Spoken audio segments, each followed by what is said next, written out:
Caro, série Natal, terceira edição. Nessa oportunidade nós vamos falar acerca do amigo secreto, da árvore de Natal e dos demais os que faltam simbolismos ou enfeites natalinos. Já vai deixando seu like se porventura não é inscrito no canal, se inscreva.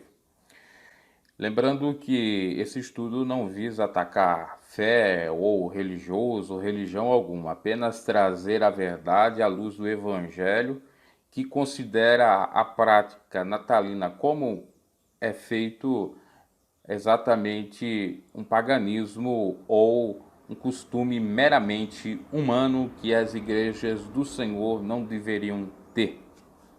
Claro, com todo cuidado, temperança, e eu vou responder esses outros questionamentos na última edição, na quarta edição. Seria pecado, tá? Então vamos agora a essa terceira, falando de árvore de Natal, amigo secreto e demais simbolismos. Vamos deixar o amigo secreto para o final, vamos falar agora de árvore de Natal. A árvore de Natal, muitos pensam que ela surgiu em meados do século XV ou XVI, pela pessoa de Martinho Lutero. É o pai, entre aspas, do protestantismo, que criou ou que deu o ensejo para criar a igreja luterana, teve esse costume. Analisou um pinheiro, viu que o pinheiro é a única árvore que dá folhas no rigoroso inverno, com neve ou geada, então decidiu fazer um simbolismo com aquele pinheiro, dizendo que ele representava a vida, a ressurreição, a esperança, etc. E você for analisar, nas igrejas luteranas se faz exatamente um pinheiro, né? Ou coloca o pinheiro enfeitado lá, a árvore de Natal. Porque, segundo a história, realmente Martinho Lutero foi um dos pioneiros, né? Que foi apesar da história dizer que foi o primeiro, porque na realidade isso já era feito em tempos muito mais passados, pois temos evidência, como já estou falando aqui desde o início, da questão de Nimrod, de Semiramis e de Tammuz.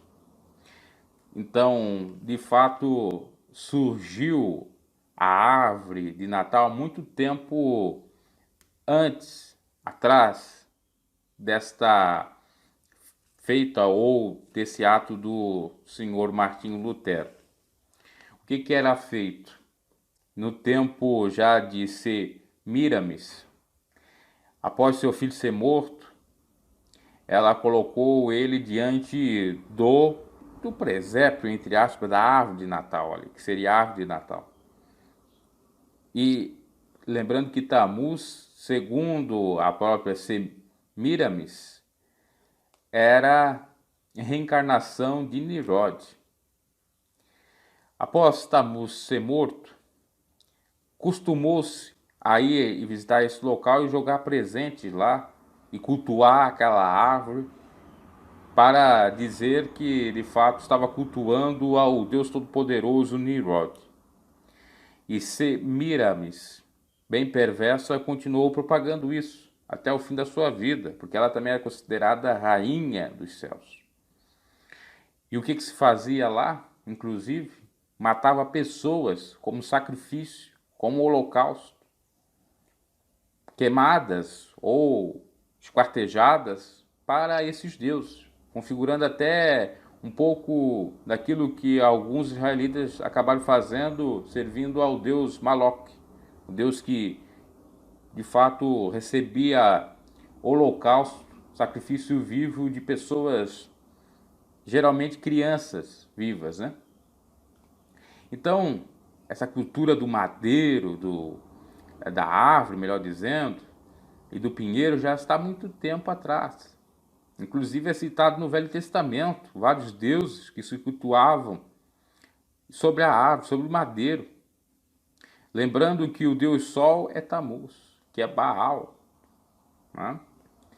E tem os Balaíns, por aí vai. Surgiu uma série de denominações, vamos dizer assim, variantes de nomes. Tudo advindo disso. Então, na realidade, o surgimento dessa ave de Natal, que fala de Jesus e tal, já é uma evidência de muito tempo atrás. Já é uma alusão, já é um simbolismo de muito tempo atrás.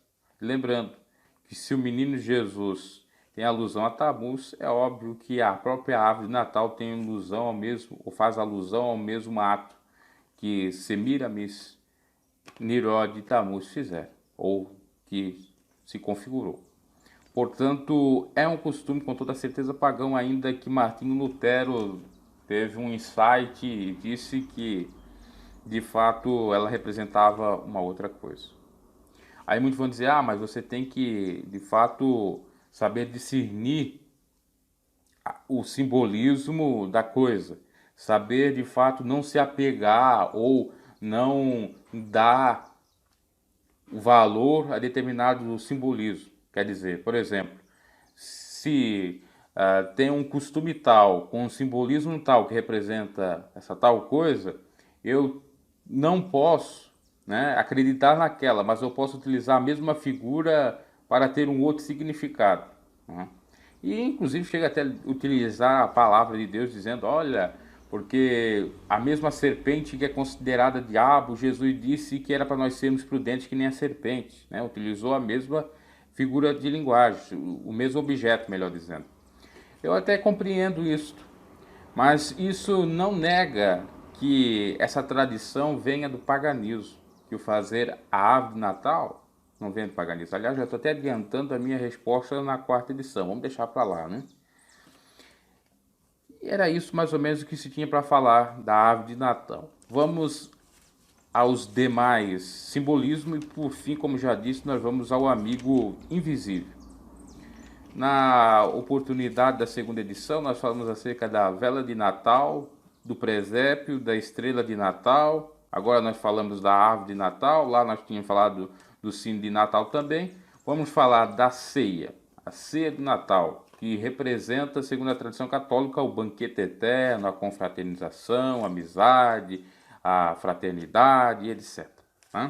Mas, na realidade, a ceia de Natal também representa algo do paganismo. Por exemplo, você sabia que quando você ceia à meia-noite, faz alusão ao ritual aos deuses pagãos, a adoração à Mãe Lua, de Semiramis?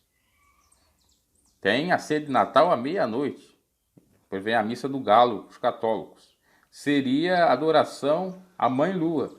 E a ceia do meio-dia, já no dia de Natal, seria adoração ao Deus Sol, para Tammuz ou Baal.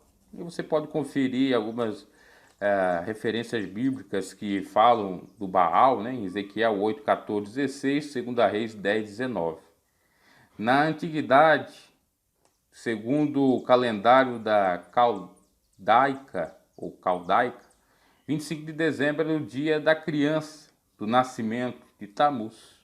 Ezequiel 8, 15, 16, outra referência.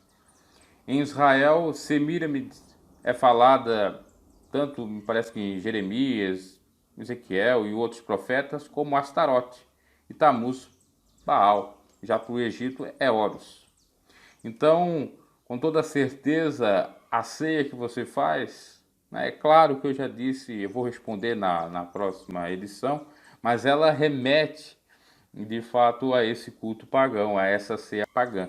Tá? Inclusive, obviamente, houve a influência por parte como já disse, de Constantino, que quis seguir a mesma ritualística dos povos pagãos, mas colocando o nome de Jesus, como se o nome de Jesus resolvesse tudo. Quer dizer, eu peco em nome de Jesus, já está tudo bem porque eu estou com Jesus. Eu adultero, colocando o nome de Jesus, já está bom. É só colocar o nome de Jesus em tudo. Compreende o que Constantino fez? Quer dizer, eu estou roubando, mas eu estou roubando para a honra e glória do Senhor Jesus, tá bom. Eu estou perdoado, estou abençoado. Eu estou fazendo, pode ser um exagero, pode ser uma hipérbole, mas é mais ou menos isso que ele fez. Eu estou adulterando o nome de Jesus, então está tudo perdoado, está tudo aceito. Né? E assim ele fez com o paganismo. Não, nós estamos aqui adorando o dia 25 de dezembro, não é mais o Deus Sol, não é mais o Deus da agricultura, o Deus que surge a partir agora da primavera, do verão, mas sim nós estamos servindo agora ao Jesus. Vamos substituir o sol por Jesus. Percebe? É isso que ele fez. Então, tem essa questão da ceia nesse sentido. Bolas, as bolas que são colocadas nas árvores de Natal, são fruto das árvores. São frutos que não são verdadeiros, mas representam os frutos. E nós sabemos que os frutos da árvore, que somos nós, ou que podemos ser nós, né? Ou os frutos da árvore de quem tem o Espírito Santo, não são esses frutos fictícios. Então a gente não precisa dar tanta bola para isso. Coroa do Advento, que é uma espécie de guirlanda que se coloca 4 velas. Nessa guirlanda geralmente fica uma mesa e tal, querendo representar alguma luz divina, alguma coisa referente propriamente a Jesus, né? Mas não é preciso. E cada uma dessas velas que está aí na Senhora Coroa do Advento representa uma semana antes do Natal, ou seja, se nós ficarmos um mês antes do Natal, dia 25 de novembro já começa, contando uma semana, 2 semanas, 3 semanas, 4 semanas. Eu até falei um pouco lá na questão lá das velas, né? Que pode ter gente que faz assim também, mas não necessariamente. Temos a guirlanda, que é aquela coroa de boas-vindas e que surgiu, inclusive isso aqui é um dado de um site aí que não é ligado a nem protestantismo e nem a catolicismo, que ele diz que surgiu do paganismo, é um símbolo pagão de Roma. É claro, a guirlanda ela tem aquela questão redonda, né? Não é só de boas-vindas, mas ali denota o Deus Sol. É o Deus Sol que está ali. Na realidade, você está dando boas-vindas em nome do Deus Sol e não do próprio Cristo.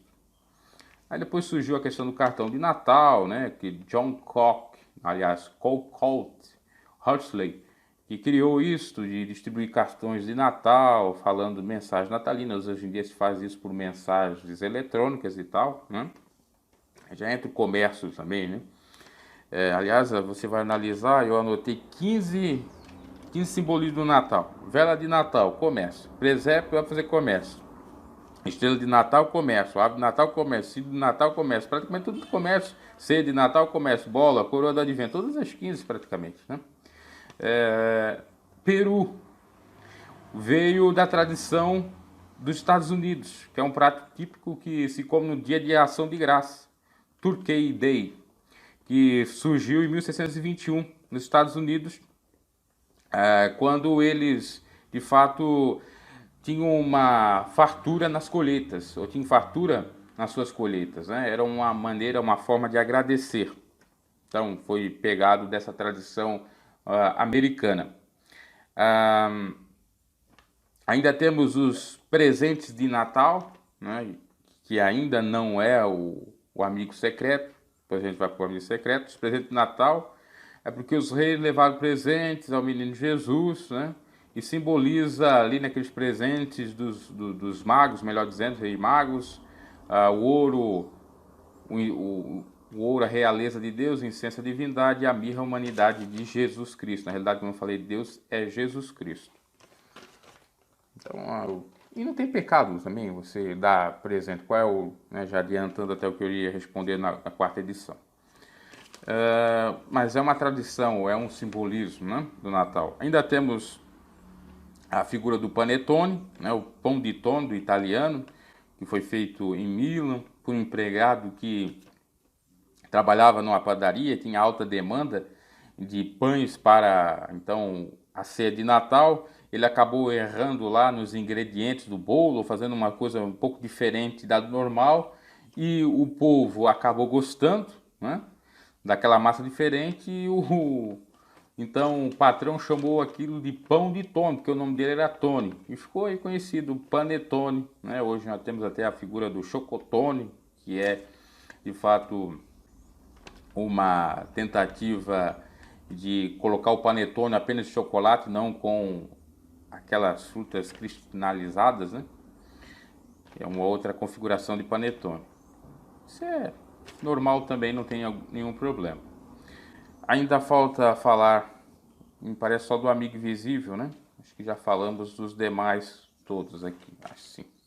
Então vamos por último, amigo invisível, o amigo secreto. Surgiu há muito tempo atrás, penso que é de agora, que veio da Europa. Não. Já na época da Saturnália, a festa romana, dedicada ao deus Saturno, em 25 de dezembro, já se fazia isso. Já buscava, então, fazer trocas de presentes. Essas brincadeiras, inclusive, regadas a muita carnalidade, a muita orgia, a bebedeira e outras coisas mais. Né? Então, é um costume também pagão. Claro que a gente tem que tomar cuidado, enfim, eu vou responder na quarta edição, então acompanha a quarta edição, não fica aí dando pré-julgamentos acerca do que eu estou falando. Aqui é simplesmente para trazer as informações de como surgiu as coisas, de como surgiu cada simbolismo, cada enfeite de Natal, o próprio Natal, enfim, tá? Acho que tinha para falar exatamente nessa edição, era isso. Então acompanhe a quarta edição, que eu vou, de fato, responder aí se é pecado comemorar um Natal, se é pecado fazer isso que nós citamos aqui, as ritualísticas, árvore de Natal, os enfeites e coisas semelhantes, ok? Até a próxima e deixe seu like e se não é inscrito no canal, se inscreva. Quando você em Deus deposita sua fé, fé em